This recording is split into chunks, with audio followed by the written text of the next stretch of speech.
Well, good morning, everybody. Welcome to Friday. How you doing? For the next couple days, today and tomorrow, we're going to be hearing straight from Jesus' mouth teachings about how we are to treat our fellow man. You've heard it said. Well, here we go. No longer can we use any excuses. But yet we try, don't we? Well, I'm really not trying to kill somebody by being angry at them. I've heard this time and time again, and even heard the Jews never took that the commandments do not kill any other way than literally. Well, Jesus was talking to a group of Jews, and even though he was God, he followed the Jewish law to a T. And as we have heard earlier, he does speak with authority, the authority that comes with being God. The reality is that we have many ways of speaking about Jesus. He's the truth, the bread of life, life itself.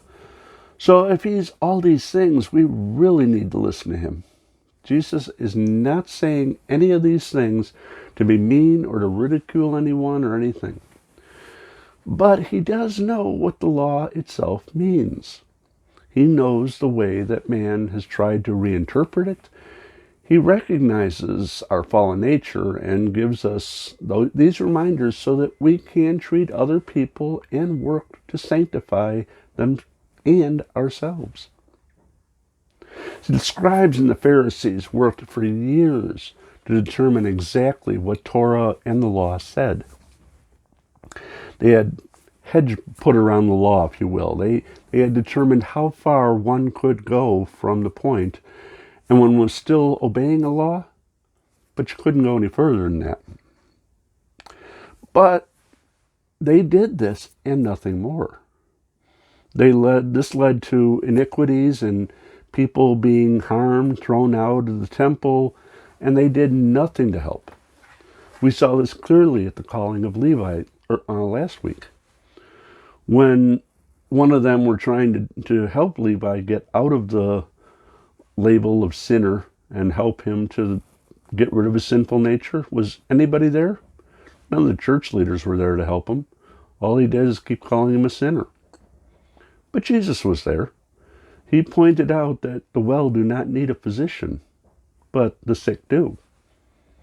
So we hear that Jesus helps those who are sinning, but he wants to help us long before we actually sin. For if we're angry at our brothers or sisters, well, we have to get rid of that. Remember that line in the Lord's Prayer, forgive us our trespasses as we forgive those who sin against us. But he is also showing us the way to fix things. He's introducing us to the whole concept of confession to us.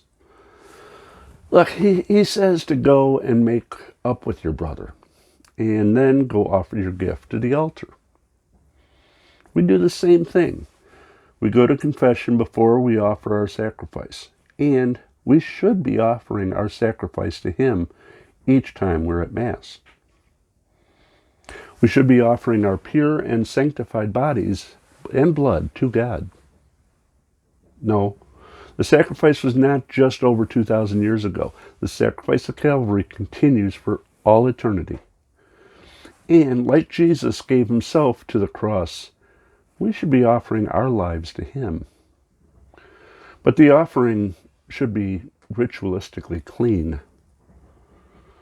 Hence, we remember for the first letters of Corinthians, therefore whoever eats the bread or drinks the cup of the Lord unworthily will have to answer for that body and blood of the Lord. See, Jesus is teaching us important lessons. We need to listen, for we cannot say that we were never told. It doesn't sound like Gehenna is a pleasant place, so we don't want to go there.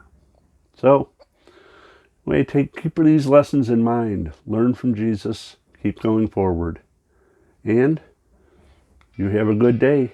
We'll see you later. Be good, play nice, thank God.